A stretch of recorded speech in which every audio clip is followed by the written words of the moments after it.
Voltamos com a notícia de frente. Olha, enquanto outros locais do país a fase crítica da pandemia passou, Mato Grosso vivenciou o contrário, como a gente tem visto, né? O pico da Covid-19 e neste momento afeta em muito a economia local, como empresários, trabalhadores não poderão adotar medidas mais flexíveis, como antecipação de férias, formação de banco de horas e teletrabalho. Gente, a situação está muito feia para esses segmentos. E o Jornal do Meio-Dia conversou com o presidente da Federação das Indústrias do Estado de Mato Grosso, o Gustavo de Oliveira. Ele falou de tudo isso. Vamos conferir trechos dessa entrevista. Os municípios, os estados estão recebendo aí uma transferência volumosa, um volume gigantesco de recursos federais para fazer face, né, para compensar a queda de arrecadação. E olha que a arrecadação aqui em Mato Grosso não tem nem caído. A arrecadação vai muito bem, obrigado. O problema é quem está pagando essa conta aí é o comércio e a indústria. Situação complicada, não é? Os tributos em Mato Grosso, eles incidem muito mais fortemente sobre a produção. E isso ficou muito claro durante essa crise, Lúcio. No momento onde o consumo das famílias foi prejudicado, onde as pessoas perderam renda, né? As pessoas, os CPFs, a arrecadação estadual se comportou de maneira até superior à do ano passado.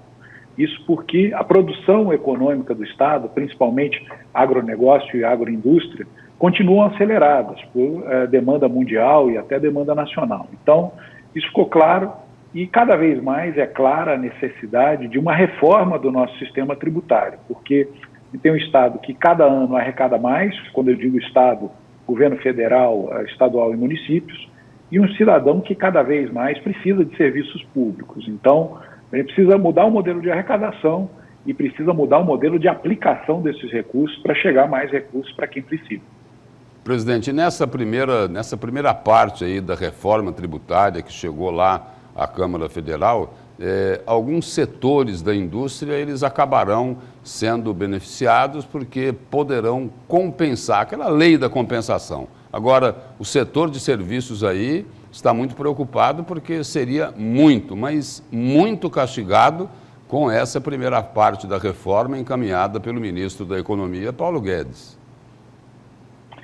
Por um motivo muito simples, Lúcio. Todo o processo, e aí independe de ser indústria ou comércio e serviços, todo o processo que emprega muito, que gera muito emprego e por isso tem um custo de mão de obra muito alto, não vai poder compensar esses impostos que gasta com a mão de obra empregada nas suas planilhas de arrecadação de impostos. A nosso ver, um grande erro dessa reforma é não tratar da reforma dos encargos trabalhistas. O ideal seria que, assim como a indústria se credita dos impostos que paga quando compra insumos, quando compra matéria-prima e quando consome energia elétrica, combustível, que o setor de comércio e serviços pudesse também usar créditos do que gasta com encargos sociais, com o que ele paga de impostos sobre a mão de obra que ele gera. Isso traria uma equalização muito maior para o sistema e tocaria o dedo em outra ferida muito grande, que é o altíssimo custo do emprego no Brasil. E um outro complicador aí é o vencimento dessa medida provisória aí, a 927, né, que vai criar dificuldades aí para as empresas, não é?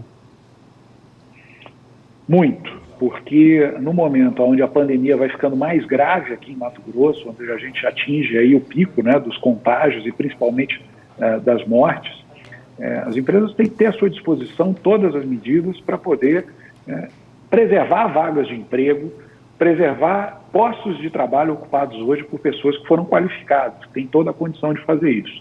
Quando a medida provisória caduca e não deixa mais que o empresário antecipe férias, que ele converta trabalho presencial em trabalho remoto e tantas outras facilidades que a MP 927 trazia, isso dificulta a manutenção de empregos. Nós estamos muito preocupados com isso. Penso que é hora, não só do governo de Mato Grosso, mas dos governos estaduais todos, irem ao governo federal, irem ao Congresso Nacional, para que a gente crie estratégia. Olha, para a pessoa física, a gente tem lá o que o povo apelidou de Bolsa Corona, né, o dinheirinho que pinga na conta. Para as empresas, o socorro não está chegando, e para preservar os empregos, o socorro não está chegando. Isso vai fazer com que muitas empresas fechem, como já fecharam no país, e que muitos postos de trabalho sejam extintos. Isso é péssimo para a economia, não só agora, como na retomada no pós-pandemia.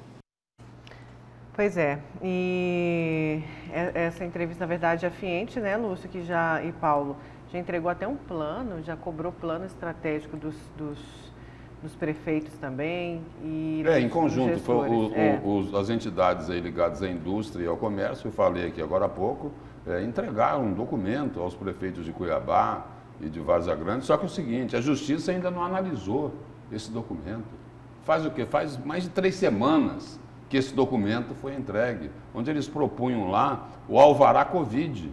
Quer dizer, a empresa que não respeitasse, perdia o alvará. Quem estivesse dentro das regras, mantinha o alvará. Mas a Justiça, sabe-se lá por quê, não quer analisar isso. Não quer analisar isso. Né? Tem aglomeração em outras situações, não é? Aí é o seguinte, agora ali, vou voltar a falar de novo, não é nada contra salão de beleza e academia, é a favor do resto que está sendo prejudicado. Abre tudo, né? A Justiça tem que tomar uma providência, não pode ficar olhando com cara de paisagem para essa situação. Paulo. Tem muita gente em dificuldade. Estou cobrando a Justiça e o Ministério Público e daqui a pouco, no meu destaque, eu vou fazer uma cobrança para o governo do Estado. Antes do seu destaque, rapidinho, o WhatsApp do nosso telespectador. Bom dia, a hora que abrir o comércio não vai ter como os comerciantes trabalhar, porque não vai ter luz, não tem como pagar sem trabalho. Mais uma aqui, bom dia, Nayara, agora não é nenhum coronavírus que vai matar a gente. O juiz, não entendi muito bem, vamos aqui. Bom dia, não adianta esse decreto ridículo das prefeituras, pois a maior meio de contágio do vírus é o transporte público. O ônibus só andam lotado. As linhas Osmar Cabral, Liberdade, Santa Laura, São Sebastião e as do Tijucal, todos estão lotados, principalmente ao anoitecer. Cadê esse juiz para fazer o prefeito cumprir a ordem judicial? Aí o pessoal, enfim, tá falando bastante também do judiciário, né? Mas aí são as pessoas mais pobres, né? Que utilizam o transporte coletivo, né? Os trabalhadores de serviços essenciais, isso daí é difícil sensibilizar, né? É difícil sensibilizar quem está em casa, em home office, trabalhando à distância e tendo o salário religiosamente na conta no final do mês. É isso? Pois é.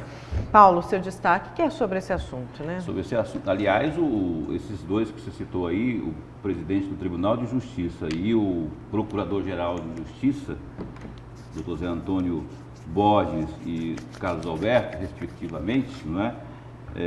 Que podem fazer de imediato alguma coisa aí. Porque assim, gente, o meu destaque é justamente nesse sentido aí, Nayara, que por detrás de cada CNPJ há N CPFs, pessoas que são empregadas ali que estão impedidas de trabalhar nesse momento, estão em casa, os fiquem-casistas que estão comemorando. E acho até que o Zé Antônio Borges, do Ministério Público, é um desses, que não gosta muito de arriscar muito, né, de permitir que haja esse retorno aí, pelo menos a gente observa nas entrevistas dele. De todo modo, eu quero falar especialmente do lockdown que está sendo aí prorrogado por mais 14 dias e não vejo nem aqui, nem em lugar nenhum do planeta eficácia desse lockdown. Não sou eu que não vejo. Eu pesquisei, eu fui atrás, não vi comprovação em lugar nenhum que funciona. Pelo contrário, eu vou mostrar para você aqui, vou alguns exemplos, tem vários, vou citar duas comprovações que não funcionam. Tem um bioquímico britânico por nome de Michael Levitt, ele é prêmio Nobel de Química, ele acabou de publicar tem alguns dias, 20, 30 dias, que ele publicou um artigo científico reproduzido pelo mundo inteiro, dizendo que o lockdown, ao contrário de salvar vidas, ele mata. Por quê? Aí ele cita o exemplo de Nova York. Lá em Nova York, por exemplo, onde adotou-se o lockdown, aumentou, ele usou o termo inflou, em 12 vezes o número de óbitos, não é?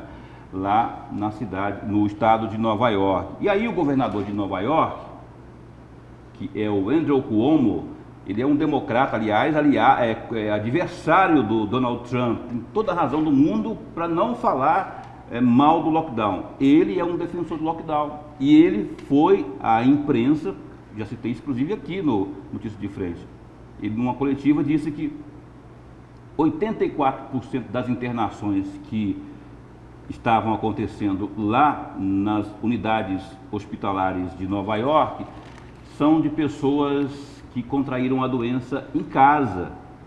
Em casa, apartamentos em casa, sendo que 66% foram em casa e 18% foram nos asilos e demais casas de idosos. Então, não funciona. Essa é uma situação que não funciona.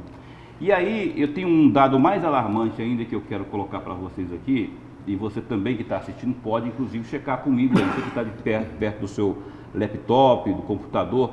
Digita aí www.oxfam.org. Oxfam é uma organização não governamental britânica, uma das mais respeitadas do mundo, está presente em 90 países. Ela publicou também agora, alguns dias atrás, um estudo alarmante que deixa qualquer um de boca aberta.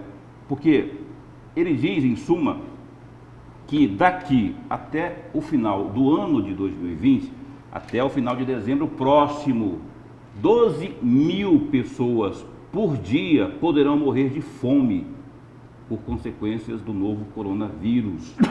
12 mil pessoas por dia morrendo de fome. Já imaginou que é isso?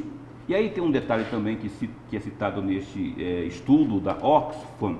Você pode digitar aí, ó, Oxfam, O-X-F-A-M, de Maria.org.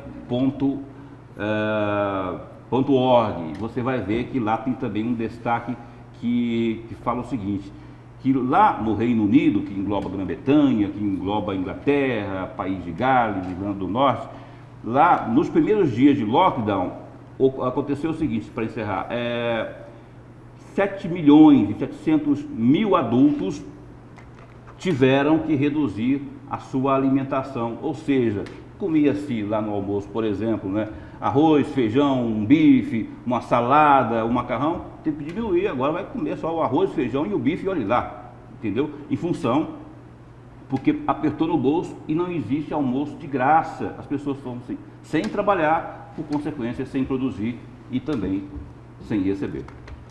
Certo, vamos para o intervalo, na volta tem mais a Notícia de Frente.